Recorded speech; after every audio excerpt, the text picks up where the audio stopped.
On my wedding day, my fiancé and my younger sister Rachel were caught doing the dirty in the private lounge. I immediately became a laughingstock until my childhood friend Jason Law publicly proposed to me, defending my honor after we got married. He was the perfect husband, except for his performance in the bedroom. It was like his heart was never in it. I only managed to get pregnant after going for IVF this year. After that, he became even more protective of me. I once believed he was my sanctuary, until I overheard his conversation with his friend. You're ruthless, Jason. Nina's so good to you. How could you swap out her egg with Rachel's just because Rachel is too afraid of the pain to give birth? The baby's due in 2 months. What do you plan to do then? Jason was silent for a bit, then he sighed. I'll give Rachel the baby once it's born. It's one of her greatest wishes. After all, as for Nina, I'll tell her the baby died. I'll make it up to her by staying with her for the rest of her life. So that was how it was. He only protected me so gently for her sake. I turned around and immediately made a surgery appointment. I was throwing away this filthy baby and this false marriage. Chapter: Aren't you worried Nina will discover the truth? Jason Law was quiet for a moment before saying, she won't find out. Are you sure? She trusts me. His tone was certain. She won't suspect a thing if I'm the one telling her. After another short silence, his friend said, as long as you don't regret it.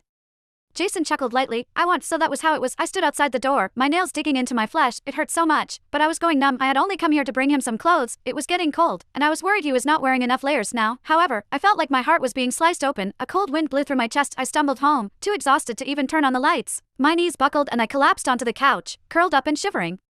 I felt nauseous and dizzy. Tears spilled from my eyes soundlessly, but I did not have the energy to wipe them away. The doorknob clicked. He was back. I heard the sound of his leather shoes approaching. He walked up to the couch and bent down slightly, his voice gentle and worried. Why didn't you turn on the lights? The maid said you haven't eaten. Are you feeling sick again? He reached out to push the hair out of my face, his eyes filled with concern. Nina, what's the matter? He then crouched down, putting his hand over mine. His tone was gentle. If you don't eat, it's bad for the baby. I looked straight into his tender gaze. So love could be entirely an act. For years ago, my fiancé and my younger sister were caught having an affair at my wedding. My parents forced me to hand over my fiancé, saying family protected each other. They could not afford to lose face in public, so they declared that Rachel Gordon was the bride that day. Back then, Jason had publicly proposed to me. At the time, I thought he was my savior. After we got married, I stood behind him and silently supported him the whole time. I used my market acumen to help him invest and expand his business. Within a few short years, his company went from a nameless startup to one of the rising stars in the investment industry. When we went for IVF to conceive this year, everything seemed to be perfect. He hugged me and said this baby was the gift he had been looking forward to for years. His smile was so tender I could almost drown in it. Chapter: Turned out it was just another trick. He was not the only one who could act. I blinked and curved my lips into a smile. I'm fine. I'm just a little tired. My voice was soft and slightly tired, as though nothing was amiss. He heaved a sigh of relief and comforted me gently. Okay, sleep early tonight. Why not? I could play this game before the surgery. After that, the curtains would fall on this charade. The next morning, Jason took me to a prenatal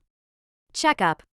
He asked questions about every little detail. Even the doctor laughed and praised him. You have a great husband. Not many men are this responsible these days. Jason held my hand, his gaze gentle. I've been looking forward to this baby forever. Of course he'll take good care of them. When we walked out of the consultation room, we bumped into my sister Rachel. She wore a loose-fitting dress, and a smug look flashed across her eyes when she saw us. I smirked inwardly when I saw her round belly. No